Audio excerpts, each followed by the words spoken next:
Bismillahirrahmanirrahim. Very lovely evening to everyone that is attending this program. First of all, we praise our gratefulness to the Creator for giving us this opportunity to gather together in this program. May this program be a beneficial one. I am your MC for today, Awatif binti Abdul Nur.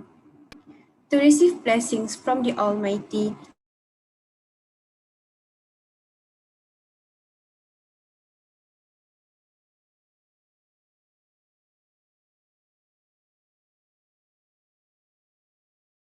let us begin our program today with dua leading by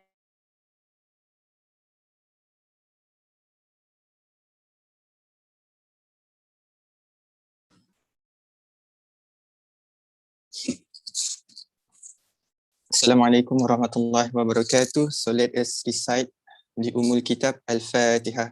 A'udzubillahi minasyaitonir rajim. Bismillahirrahmanirrahim. Alhamdulillah. Ar-Rahmanir-Rahim. Maliki yaumiddin. Iyyaka na'budu wa iyyaka nasta'in. Ihdinas siratal mustaqim. Shiratal ladzina an'amta 'alaihim. Wa qala rabbukum ud'uni astajib lakum. Bismillahirrahmanirrahim. Alhamdulillahi Rabbil Alamin. Wassalatu wassalamu ala Sayyidina Muhammad Ashrafil Anbiya'i wal Mursalin wa ala alihi wa sahbihi ajma'in. Praise be to God, the Lord of the worlds. Peace and blessings be upon our Prophet Muhammad sallallahu alaihi wasallam and his companions and for those who followed his example till the judgment day. Allahumma ya Allah, on this blessed night, in conjunction with the sign language workshop, we beseech thee and grateful towards you in favor of all the infinite blessings to us, your humble servant, to live in safe and prosperous life. We seek your blessing for a flawless progress of this event from the beginning till the end. We seek your guidance to steer clear of event that would detrimental the progress of this event. Ya Latif, Ya Rahman, please bless us with your tawfiq and hidayah. Please guide us to greatness, peace, glory, and prosperity in this world and the hereafter. Make us a responsible intellectual, granted us with a valuable knowledge that will be beneficial to mankind in order to gain your mardatillah. Make us your righteous servants that followed your commands and neglect the sinful act. Please forgive us for our wrongdoing. Ya Allah, bestow peace to our beloved country, Malaysia. Preserve us from any threat and disaster, neither man-made nor natural disaster. And to you, Ya Allah, we ask for security and prosperity upon us, our leaders and our country. Bestow patience in us in order to face the challenges from you. Please accept our deeds and please reward us accordingly. Bismillahilladzi la yadurru ma'a ismihi shay'un fil ard wa la fis sama'i wa huwa as-sami'ul 'alim. Allahumma inni a'udzu bika minal baras wal junun wal judham wa min sayyi'il asqam. Allahumma inni a'udzu bika minal baras wal junun wal judham wa min sayyi'il asqam. Allahumma inni a'udzu bika minal baras wal junun wal judham wa min sayyi'il asqam. Fata'ala Allahul malikul haqq la ilaha illa huwa rabbul arshil karim. لا إله إلا أنت سبحانك إني كنت من الظالمين إنك على كل شيء قدير وصلى الله على سيدنا محمد وعلى آله وصحبه وسلم والحمد لله رب العالمين. Thank you.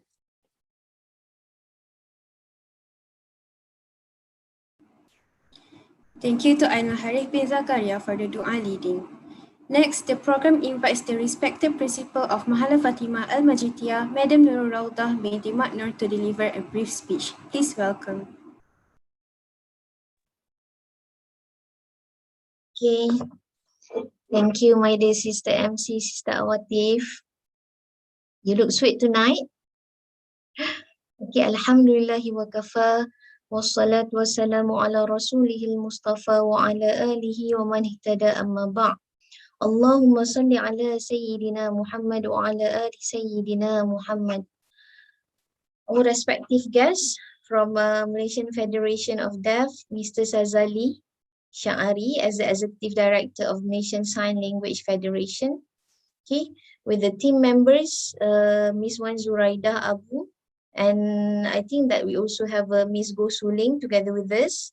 Okay, my beloved colleague of principals and fellows from CFS IIUM, my dedicated MRC, and also the organizing committees of this program that is led by the advisor, Madam Nurul Azrina.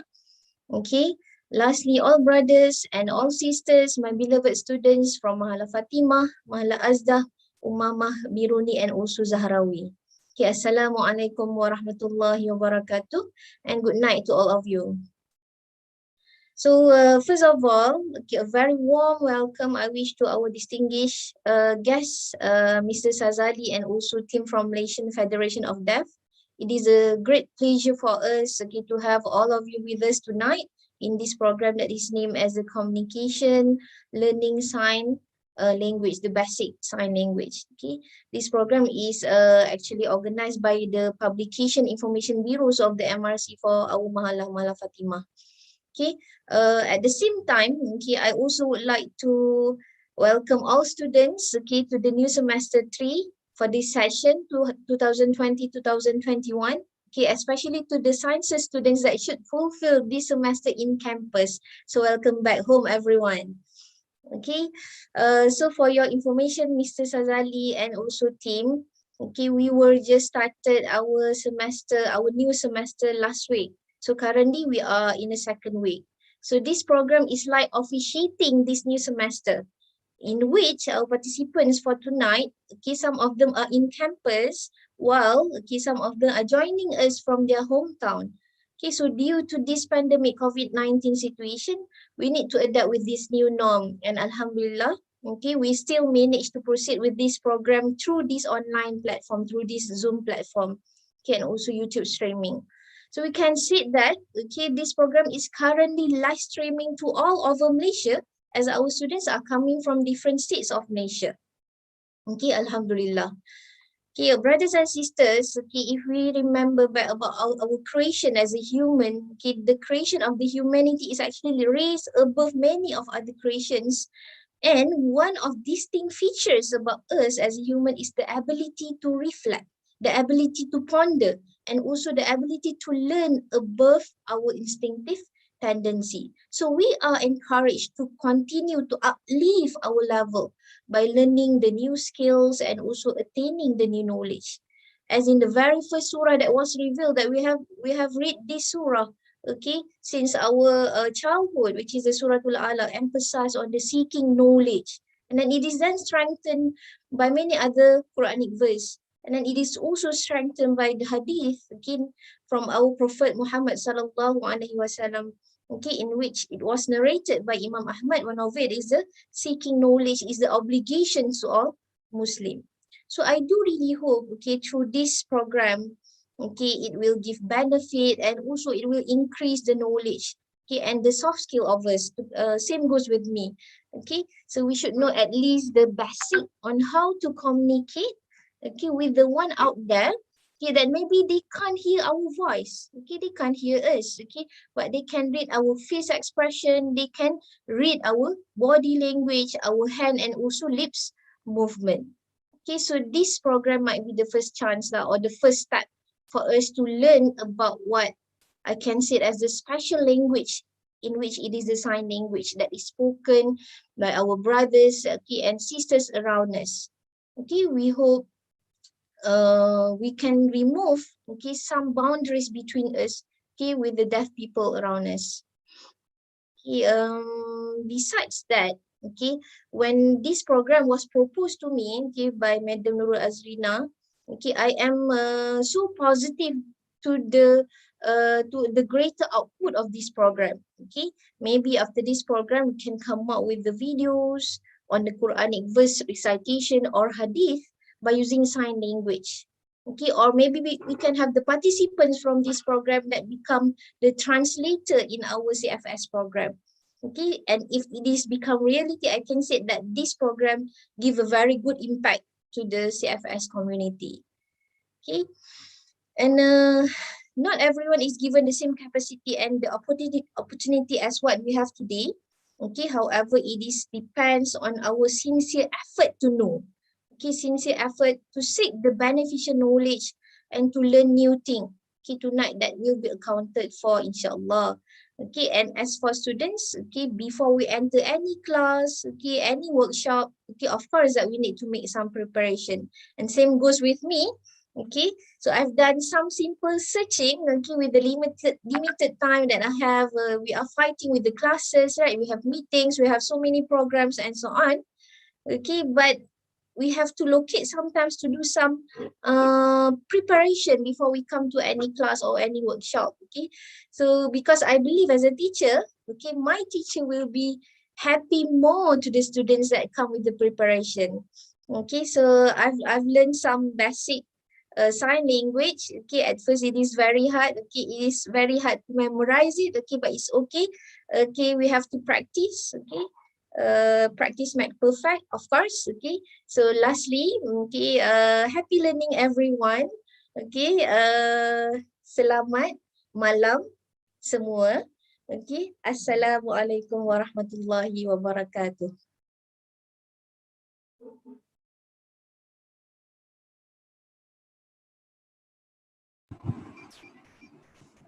Thank you to Madam Nurauda binti Mat for the wonderful speech. Next, before we go deeper into this program, let me first briefly into everyday lives. Although we are born with different traits, we still have to communicate with each other. Thus, this is why sign language is created in order to allow us to communicate. This program today aims to teach us some sign languages for basic communication. Next, let me introduce to you our speaker for today. His name is Mr. Muhammad Sazali Sha'ari. He now works as an Executive Director at the Malaysian Sign Language Development in Puchong, Selangor. Recently, he achieved his Master in Public Policy from University Malaya. In 2015, he was also awarded the Anugerah Khas OKU Maulidur Rasul, Wilayah Persekutuan from Jawi. Next, he is also involved in 14 association activities since 1987. Lastly, Mr. Sazali also made a tremendous contributions in state, national, and international level, as well as building up association and PWDs. Next, we also have an interpreter together with us to excel the program today. I present Ms. Wan Zuraida. Now, without wasting time anymore, let us begin the first session of Communication Learning Sign Language. Please welcome Mr. Sazali.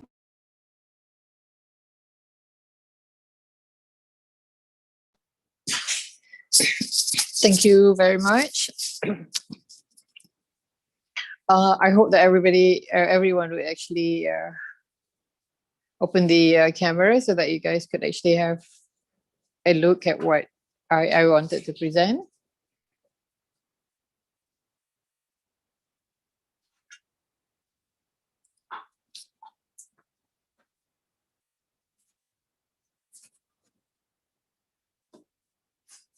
Okay, once again, everyone, Assalamualaikum warahmatullahi ta'ala wabarakatuh, and very good evening.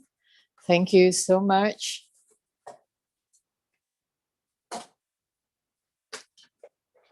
for accepting and for inviting me for this session tonight. So allow me to introduce the organization that I'm with. It's Malaysian Federation of the Deaf, or in short known as MFD. And MFD is a national organization of the deaf, administered by the deaf for the deaf. And we have 15 affiliate members throughout the country, inclusive of the Pahang, Persatuan Orang Pekat Negeri Pahang. So they are actually in Kuantan, which I think everyone knew where UTC is. They are actually situated in that building. So after you actually participated and also learned about basic sign language, then you could always be the volunteer in the organization, or you could also participate in any of the activities that are organized by them. And not to worry if you are there any time of the day, or if you want to meet up with them, they have sign language interpreters in the office to assist for your communication needs if there ever be, if there are issues. So, the MFD actually advocated rights of the deaf people in the country, and also to assist them in getting their equality in the society. And we also provide a couple of services for the deaf community in the country. One of it is the early intervention or education program, job placement, sign language interpreting services. It's like what you are actually watching right now, whereas Raida is on duty, and there are other core business developing the Malaysian Sign Language book. And also the main thing, as I said earlier, it's actually more of fighting for the rights of the deaf people, in the country. And first and foremost, I would like to congratulate the organizer or the team that actually organized this session for today. And also, it's an honor to be involved and be part of the session or the program for today. And I would also applaud the initiative by the students on the awareness creation of communication accessibility for the deaf. So I'm just going to share the slide.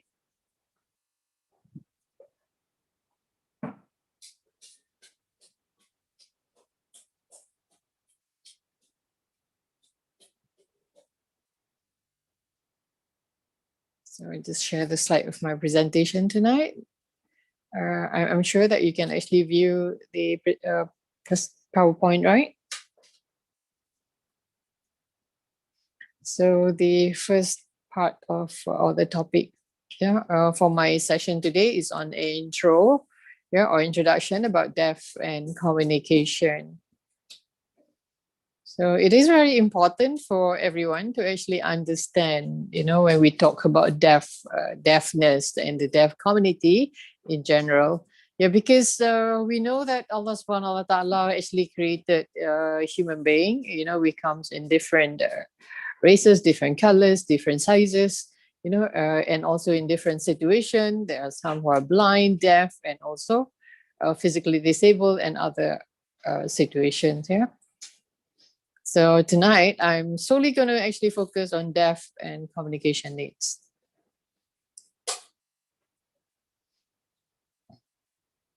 So first and foremost, the topics is about understanding deaf person.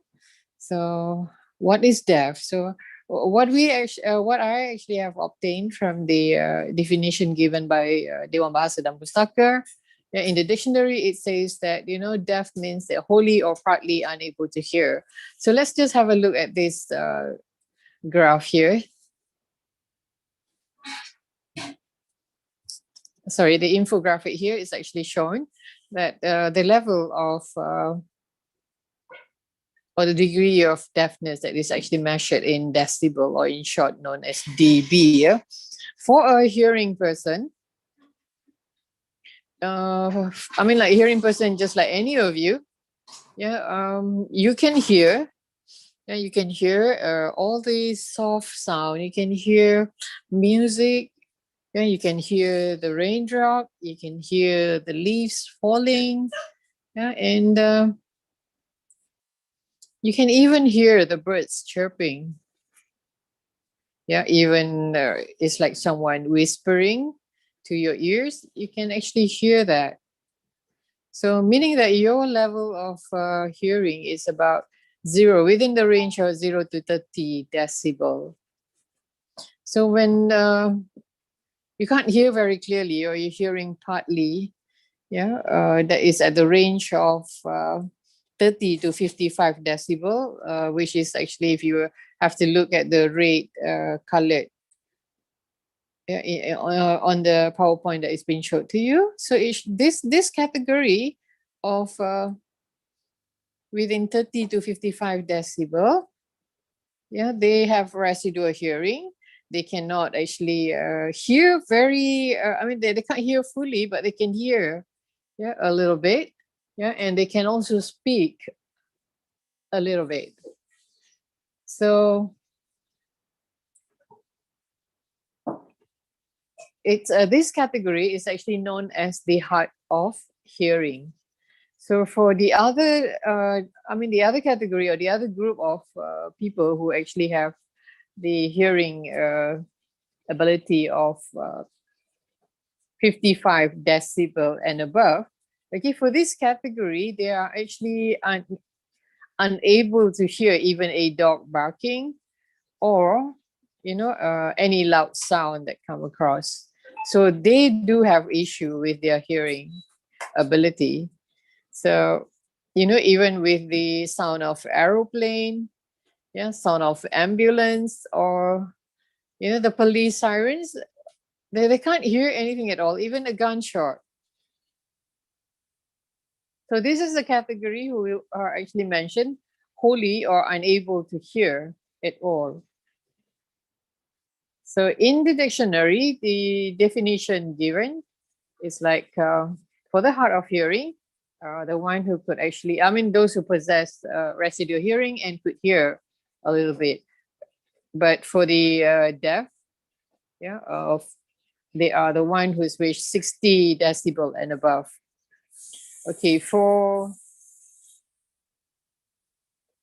are a lot of devices that could assist, yeah, them to be able to hear a little bit.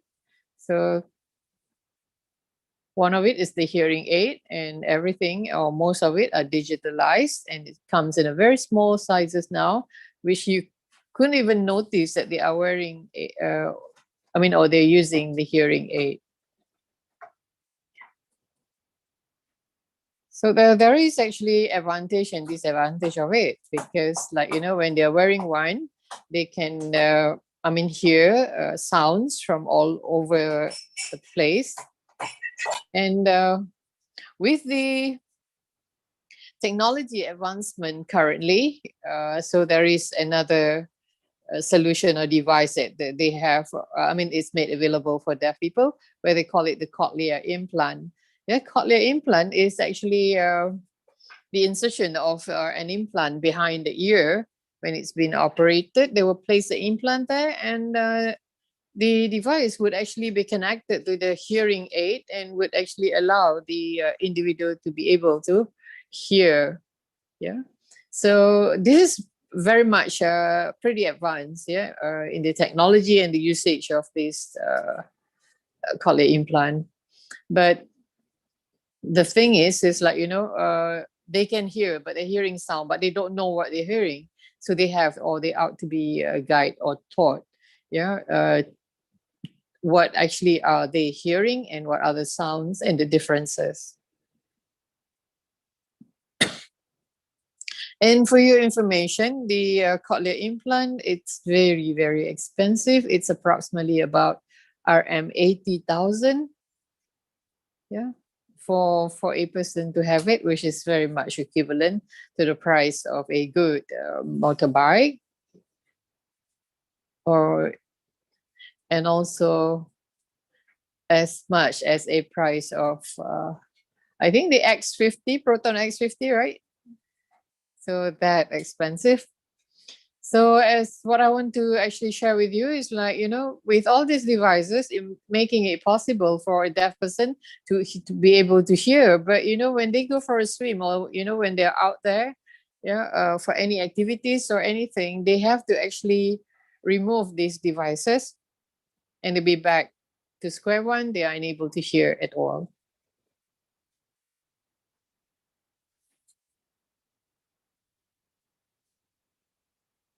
So what is actually the meaning, or when it's said that fully or fully or unable to hear?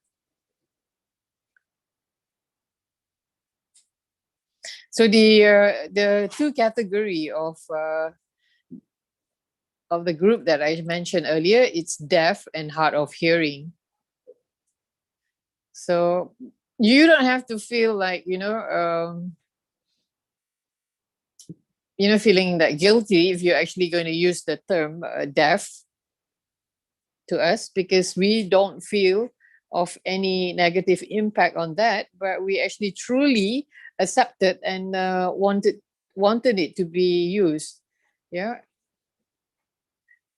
because to us it's like, if you see in the dictionary as the definition given for deaf, it's like, unable to hear, and for the hard of hearing, it's like, they could hear a little bit, or they possess residual hearing.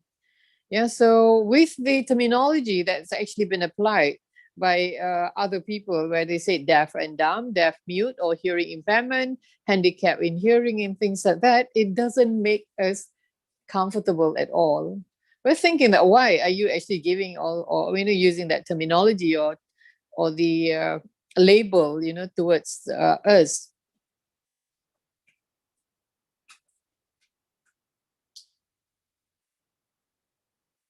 So it's more of like, we do feel that, our handicap is actually very much invisible in the eye of many people, because you can actually have a look. I mean, you can actually notice the blind person using the white cane. You can notice someone who is physically disabled using the wheelchair. So I think for us deaf people, you look at us, we're just like you. So we take it like, our disability is very much invisible in the eye of many people. So it's so hard for people to identify us as a deaf person. So let's say if we are a deaf person, it's like among the many people in the public, yeah.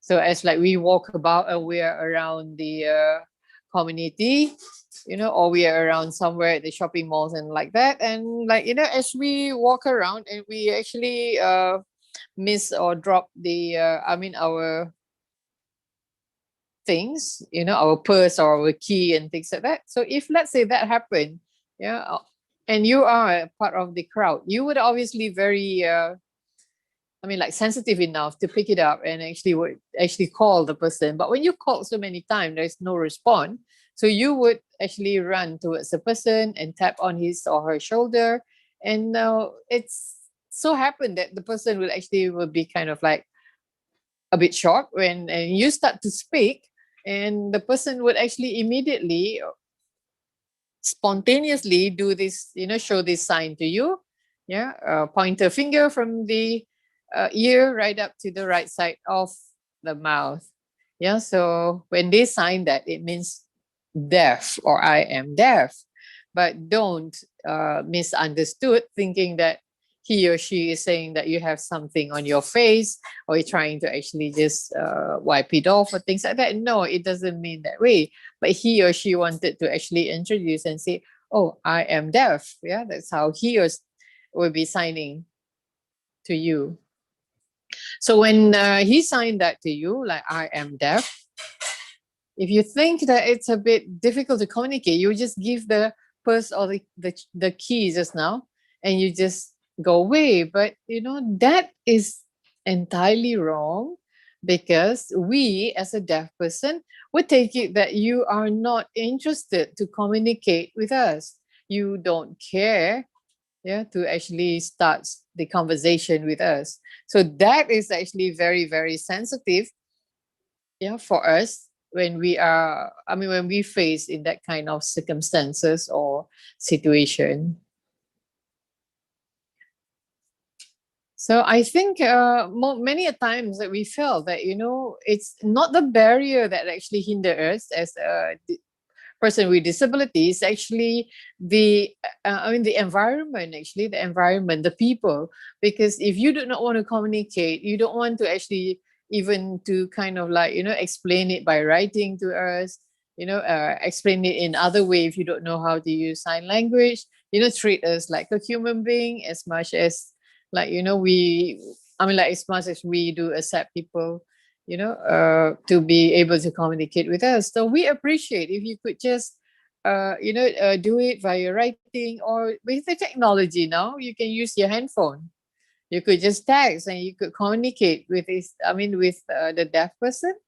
at ease, there's no problem, and there is no reason for you to just leave us alone and just pass our key or purse just now and just walk off. Because worst come to worst, I think you can write, if there's no paper, you can write on the arm, or you can write on the palm, so that we can actually just be happy that you would be, or you're interested to communicate with us.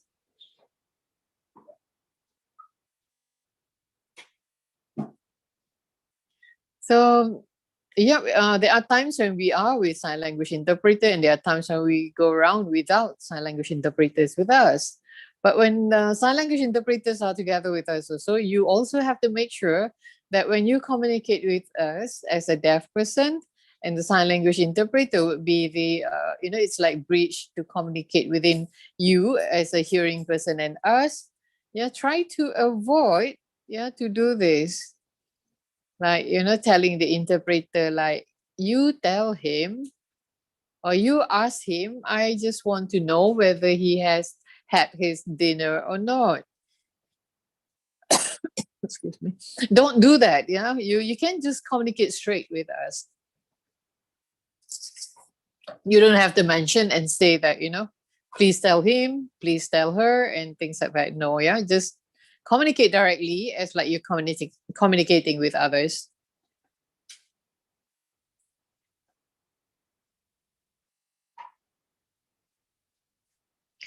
So in the country, we have approximately the total of about 44,000 deaf people and hard of hearing that are actually registered with the welfare department. This is actually voluntarily registration. So,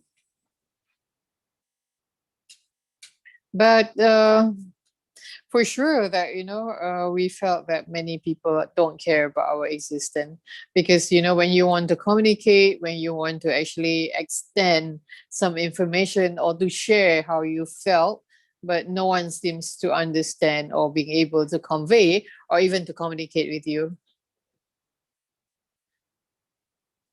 So as the citizen of the country, we always felt that we are also part of the Federal Constitution number 8, mentioning about equality.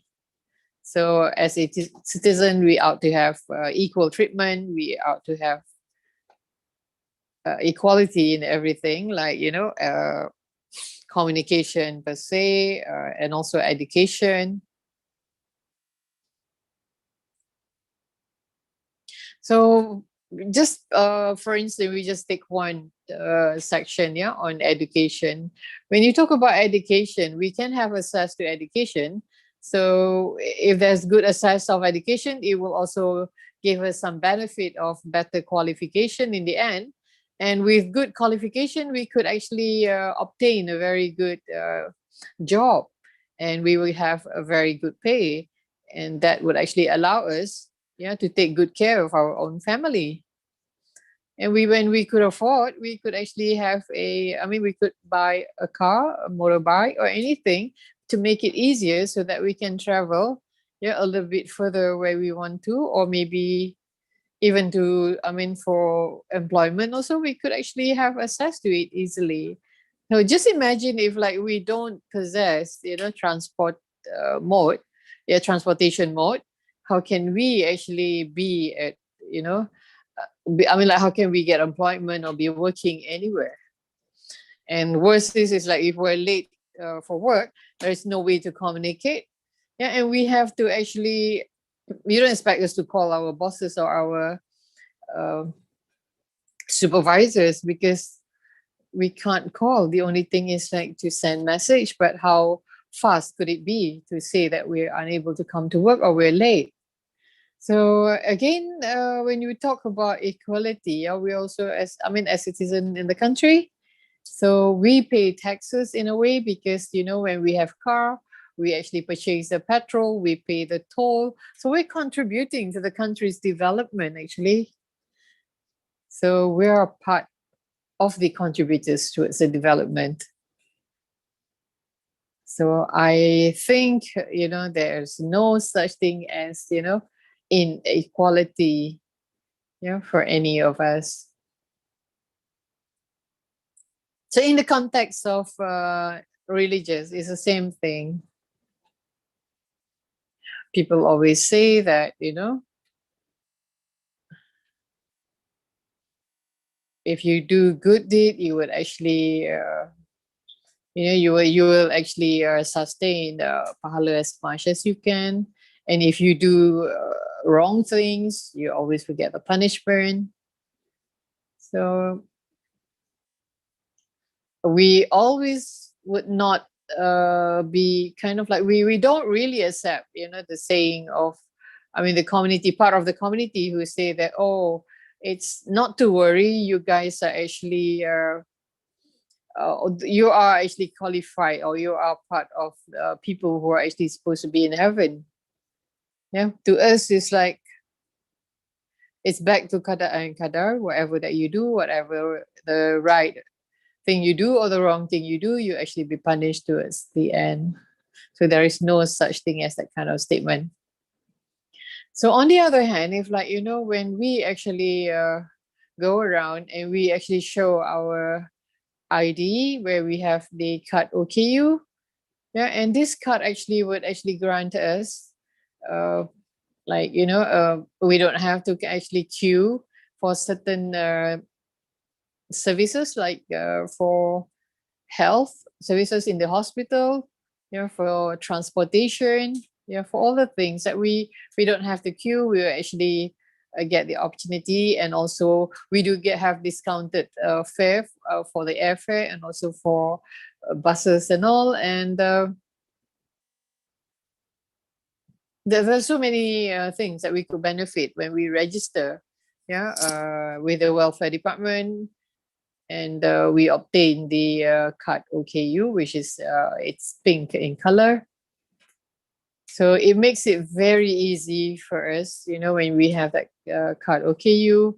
Yeah, there's so many things that we could obtain, as I mentioned earlier, and there's a lot of benefits that comes together with that registration.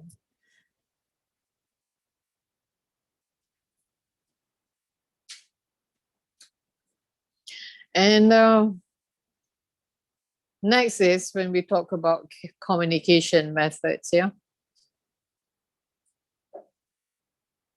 So in between, if you have any question or whatnot, you could always just text on the chat box, yeah. I could actually reply to you. So now we move on to communication methods. So I think all of you would agree with me when I say that, communication is the most vital thing in our life. Without communication, it makes us feel out of place. And when we talk about communication, it's like, it's verbal communication, using spoken language.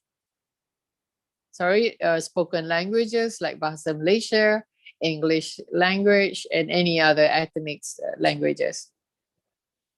So it's always worked in a way that, when you hear the language, you would actually process it in your brain, and then you would actually utter the words as accurate as possible. So it's like, it actually would benefit hearing people like each and every one of you. So that is actually more of verbal language.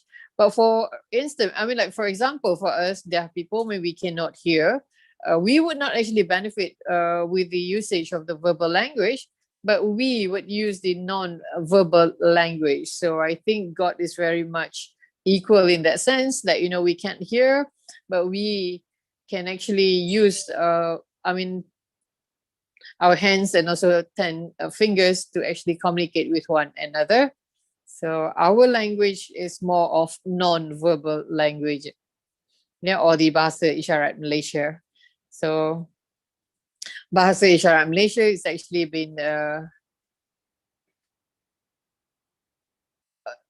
being accepted in the Akta OKU and gazetted as the national language for the deaf in the country?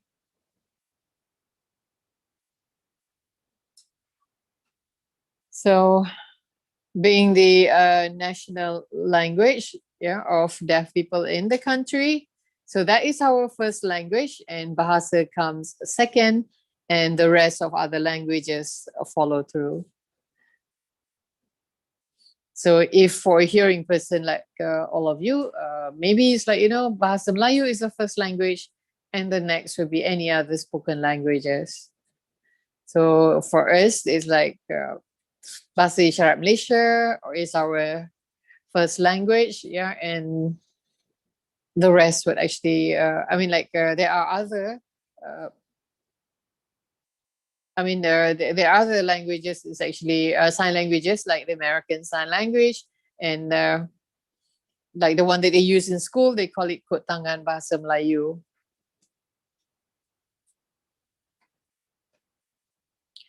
So people always think that our sign language is, it's just like not equivalent or not even at par with the spoken language, which I think is pretty wrong. Because take for instance, like I'm going to use the word fire. Yeah, you sign that this way, you're signing when the house is on fire. But take another situation where the police actually fire at the robber. So that fire is actually very much related to shooting, yeah. And the other one is like my boss fired my colleague. So it's like, getting him out of job. So that's why we felt that, with sign language is very much equivalent to spoken language. So there is a question asked whether sign language is universal or not. No, it is not universal, because like, for instance, as the Malaysian Sign Language or BRM used in our country, yeah, it's not the same as like any other country, because it actually has got the influence of way of life and also the culture, yeah, of people in that country. So take for instance, in our country, we are multi-races. We practice different kind of religions for each and every of us. Like for instance, if you're a Muslim, this is how you pray. You would actually sign for Salat this way. And that's how we perform our Salat. But I cannot use the same sign for Muslim to another Chinese friend of mine asking that, have you prayed? So I wouldn't use that Salat just now, but I will use this. This is very much related. Or the Christian, yeah, this other sign. Or even the Indian or the Hindus, they would sign this way for pray. So we have different variations of sign language with regards to the races of people in the country. So if let's say the culture, okay, for the Malays, yeah, for wedding, they use it this way as like, Malay culture, that's bersanding. Yeah, and for the Chinese, yeah, they don't have that bersanding session. So they would actually sign it this way. It's because of the tea ceremony. Yeah, usually during the ceremony, they would respect the elderly and they would serve them tea. So that's, when they bend, sense of respect. So that has actually the creation of the sign for wedding for Chinese. And for Indian, it'll be different. They wouldn't have that bersanding or the tea ceremony, but they have, their own way according to their culture. Yeah, tying tali. Yeah, it's actually that kind of context or situation that it's related. So another question related to me, saying that there's a question asking whether how would a deaf person from Malaysia, when they go overseas, Yeah, communicating with other people using sign language. Okay, I would have to hold on with that question as we go through. Yeah, I will also share with you.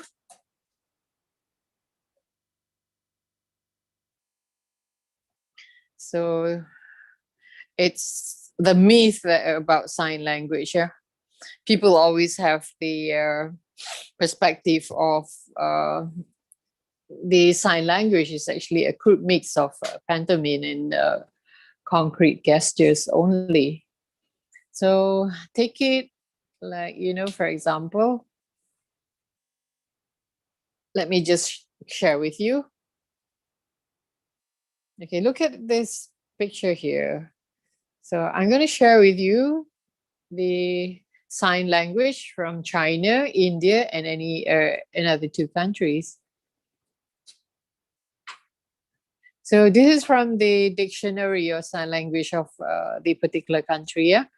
Okay, in China, or the Chinese sign language, sign for female is this way, yeah, because it relates with using the earring. But have a look at the sign in India. Yeah, sign for female in India is like a stud on the nose. Yeah, so it is different actually when you see the one. I mean, female sign language for China and also for India. And let's have a look at the sign for male. Yeah, in China, why do they sign it this way? Yeah, it's basically related to the way of how they comb their hair neatly. Yeah, because I think when you see previously, those, the Kung Fu actors, yeah, they actually, you can see how they actually plait their hair and how they comb their hair neatly. Yeah. And for the sign, male sign in India, why do they actually sign it that way with, thick mustache? So the word or the vocab is the same, but the sign is different. So if you see how we eat, we use our hand to eat, right? So in India, it would be the same. But in China, they would sign eating this way. Yeah, because they use chopstick. So the question just now is like how, when, deaf people from Malaysia communicate when they meet a deaf person from other countries. But if, let's say, for instance, yeah, we take it as like if your situation as a hearing person, okay, you speak Malay language, yeah, here in our country. So when you actually go abroad anywhere for international event and all, I'm sure that you would actually be applying the international language, yeah, which is English. So even for us deaf person, we would actually apply international sign. It's not a language, but international sign, because it's a combination of sign language of all other countries and all parts of the world that they actually mix it together and they would actually pick it. And it's actually based on facial expression and gestures more and easy to be understood.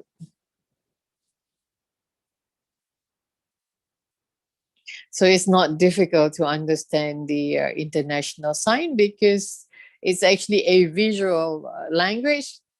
Yeah, not like spoken language like this. Have a look at the Japanese sign language.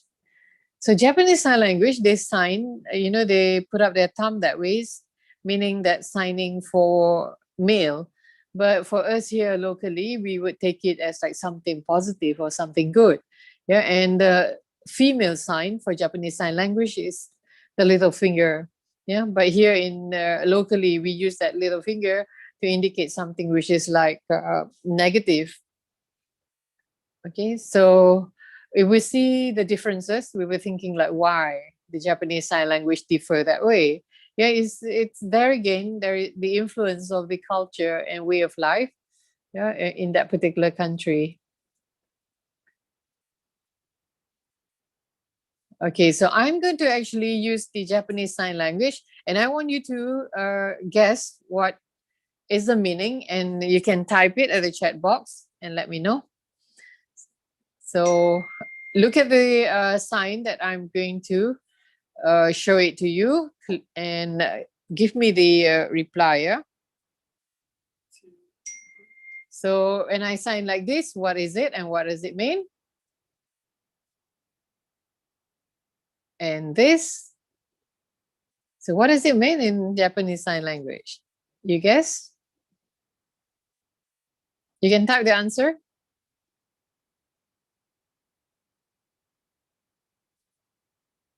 Give it a try.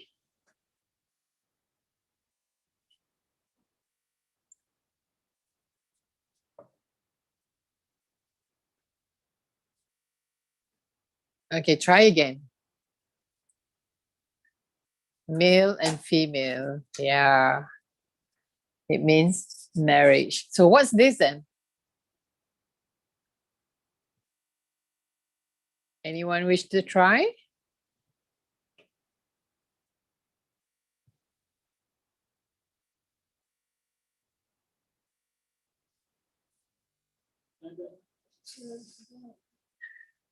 No reply. Anyone wants to try? What does that sign means? So if the first one, if like this, it means marriage. And if it's signed this way, it means separated or divorced. Okay. So I think what I want to share with you is like, when it's a visual language, it's lots easier for you to actually view and guess the meaning in comparison with spoken language. So indirectly,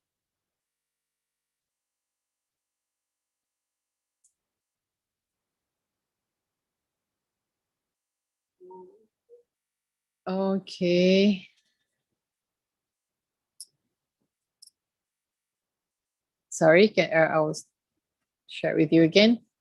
So as I mentioned, like, consciously or subconsciously, you actually already have the sense of using sign language in your daily life, but whether you realize it or not. I just would like to find out how we did. I mean, if you can actually switch on your camera, I want to see if you could sign. Yes, sign to me when the word eat or eating. So how do you think? So this is a sign, yeah, for eat or eating. So how do you think the sign for drink or drinking would be? Drink, yes. All right. So that's what I want to actually just share with you, like, a few basic things, which you think that, when people ask, do you know how to sign? You say, no, I don't. But actually, you do actually apply, yeah, sign language in your daily life. It's just that whether you realize it or not. So when people say that, sign language is actually, lack of grammatical organization, or not so much the same as spoken, the structure of a spoken language. Now here I just would like to actually share with you, it's like, when you speak, you use your voice, obviously you have intonation.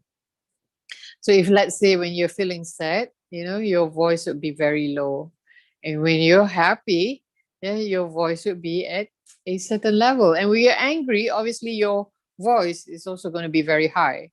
So it shows that, it comes together with the intonation and also the right situation for you to apply the the usage of the intonation.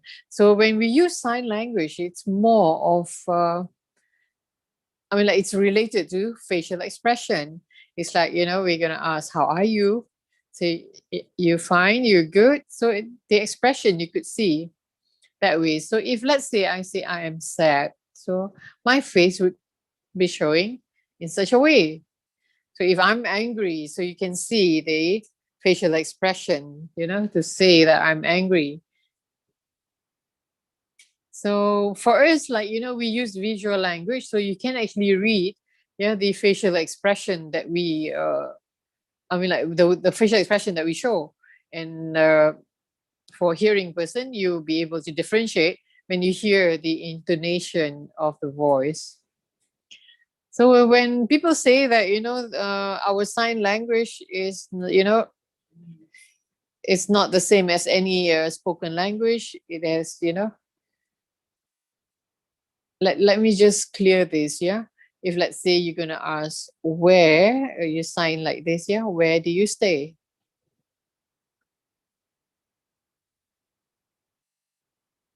So stay actually has got different meaning to it. It depends on the context of the language that you use for that time. So, but when we sign, if we want to ask you, where do you stay? We just sign like this, right? The question will be at the end. Yeah, question mark sign. We sign your house where? Yeah. It's just like, when you wanted to translate from a language, from one language to another. So obviously, it's like, you wouldn't be saying,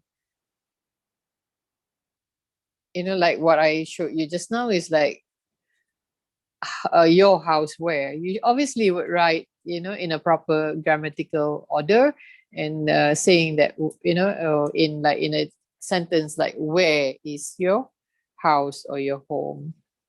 So it's take for instance, like, a sentence in Bahasa. It's like jalan makan angin. So you think we could just translate directly and say walk, eat air? No, right? So you wouldn't be doing that because Bahasa in English has got its own structure, its own grammatical order. So when you actually view sign language, don't think of a structure of a spoken language. So you will not be able to actually capture that.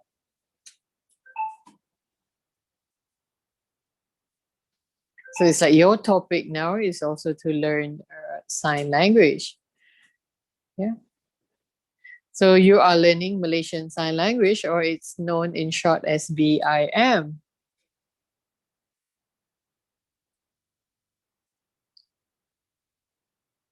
So sign language, in every country differ, it's not universal. So if you go to Thailand, they use different sign language. If you go to Indonesia, they use different sign language, not the same as Malaysian Sign Language or BIM. Yeah. So it all depends on which country, that wherever that they come from. So that's the sign language applied. So if in the context of Malaysia, there are also signs for places and all. But allow me, before I finish this communication section, I also would like to share that, the communication tips that you need to actually be aware. One of it is like, you need to actually have eye contact when you communicate with a deaf person. It is very important because the person will be able to actually understand, whatever that you're trying to relate. Because and also for the situation of a hard of hearing person, you know that the person has got residual hearing and possesses the level of language. You don't have to actually scream at that person and you don't have to actually worry of speaking very fast. Yeah, because it's okay actually to be able to speak slowly and don't have to actually scream at them. And for those who are wearing purdah, is also for people wearing the face mask right now. It's kind of like difficult for us to actually figure out what you're trying to say because we cannot lip read you, in that kind of situation. Usually the hard of hearing individual able to actually lip read, because they actually been taught to learn speech, and also they will try to actually follow through with communication or oral communication with their family members. Yeah. So there are certain situations where, yeah, I mean, you cannot actually have the concept or understanding of deaf people can lip read or can speak. No, yeah, it's only for the category of hard of hearing. They can use spoken language, a little bit, because they have residual hearing. And the other thing is that when you communicate, try to avoid communicating in the dark.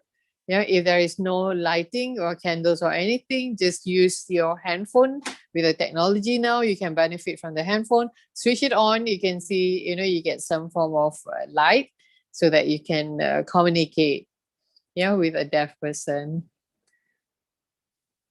So there is no way to actually, stating the reason, saying that we can't communicate with you because it's dark. We can't communicate with you because we don't know sign language. We are unable to communicate with you because we do not understand things like that. There's no such thing as that. You have to make an effort. Take for example, like, in the situation now where it's during the pandemic. Everyone, as I mentioned, is that everyone using a facial mask. It is actually very difficult for us deaf person to be able to know what actually the person is trying to convey to us. Because especially, like, if you're stopped at the roadblock and when the police ask you anything, because I actually encountered that kind of experience.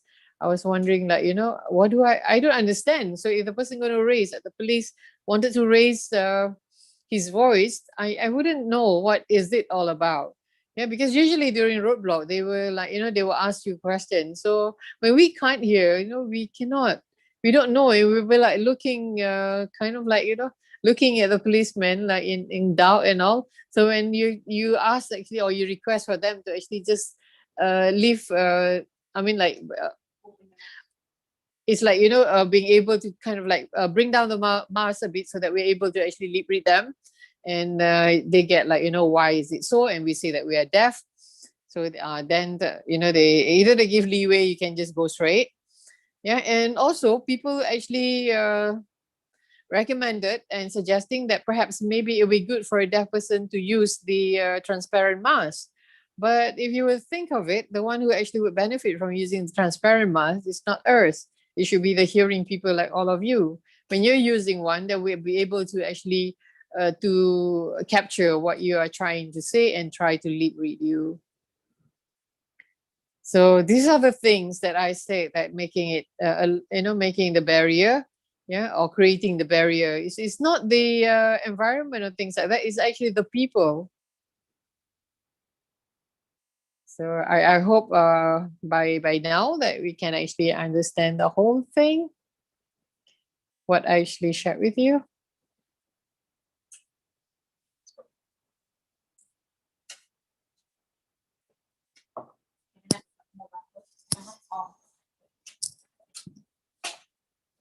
All right, there is a question. What is the perfect age, for a child to learn sign language?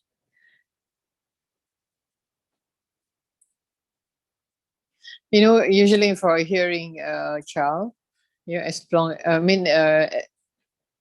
when they're born in this world, it's like parents, the family members would be continuously speaking, they'll be continuously talking to them and using words every day. So they are able to hear, they are capturing lots of words, each and every day. So if a child being diagnosed as deaf,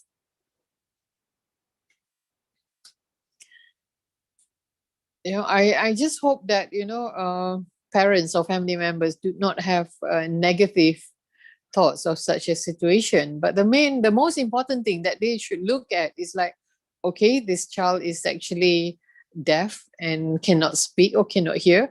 It's like you would have to try some other method to actually provide the child with language and provide the child with knowledge but not like preventing just because you think that the child is deaf, there's nothing much to be done. So you could create, homemade sign, like, milk, and then like Pampers. Yeah, there's so many things that you could actually try to create. So don't wait until the age of 5, age of 6, where it's rather too late for the child to obtain knowledge or even language. So you can always try, because by using homemade sign, they will be able to communicate, they'll be able to enjoy time with their peers. Because if you're going to sign milk this way, yeah, so the child will continuously or like gradually would actually understand and capture that sign. So when when the child goes to school, and when the child keeps signing, and the teacher will help, in spelling, like, spell it out. It's like milk, yeah, MILK, and the child signed that way. So you said that is milk, so that the child will be able to actually capture language that way.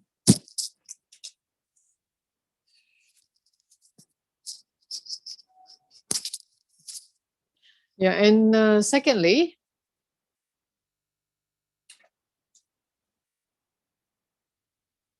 there are times when people ask, we learned English, or do we use American sign for English and use BIM for Malay? Yeah, it's actually, it doesn't work that way actually. So even for BIM, you can actually just translate the word, but the sign remain to be the same for both. Let's say for the word eat, yeah, you sign this way for bahasa makan. So if it's in BM, they will spell BM class, they will spell makan, MAKAN. So if they are in English class, they sign the same way, but it's like it's in English. So you teach them the word eat or eating. Yeah. So they can actually also learn at the same time, like languages differ. English and BM is different. So if it's same, same goes for the word like tidur, sleeping. So you get to learn. The deaf child get to learn. And the most important thing is like for parents or teachers, like to be able to actually explain it to them. Yeah, not to just throw things or languages to them, but you have to explain. That's how it's. That is the process of learning for a deaf child.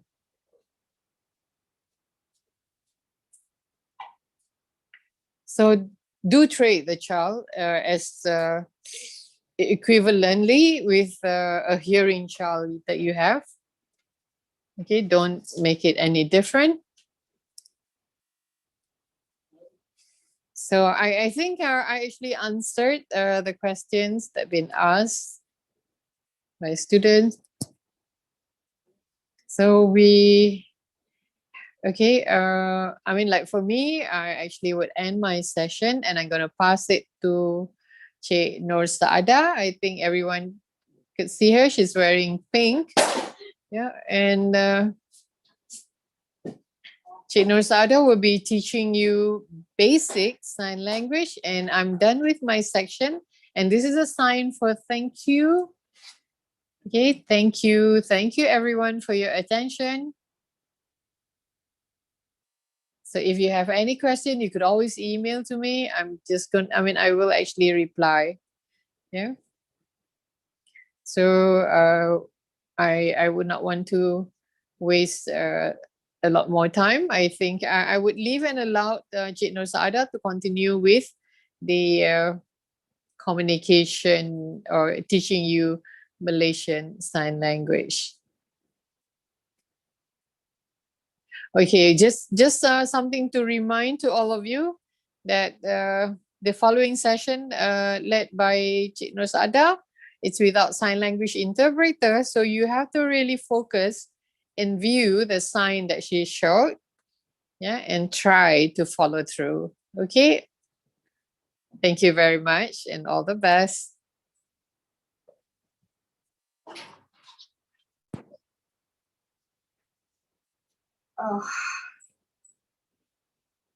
Peter, ada. Start.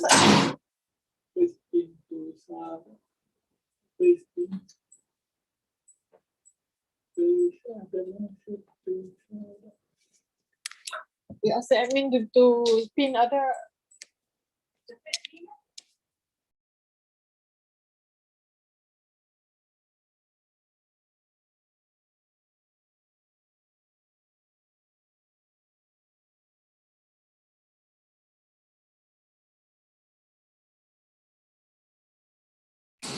Okay, the whoever is actually the admin for this group, if you could help to kind of like pin Cik Nur Sada, and at the same time also for everyone to actually open up the camera so that we can view view you signing. Thank you.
Thank you so much to Ms. Nur Saada and Ms. Goh Su Leng.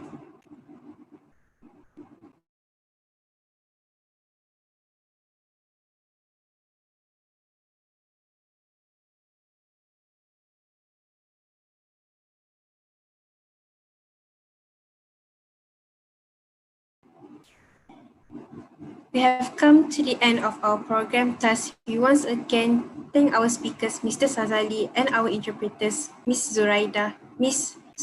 Nur Saada, and Ms. Goh, and also everyone for your contributions to stay together throughout the whole program. We hope that you may gain beneficial knowledge that can be used in the future. Before you leave this meeting, please scan this QR code provided or hit the link in the chat box to register your attendance. We would like to apologize for the shortcomings. That's all for today. Thank you. Thank you.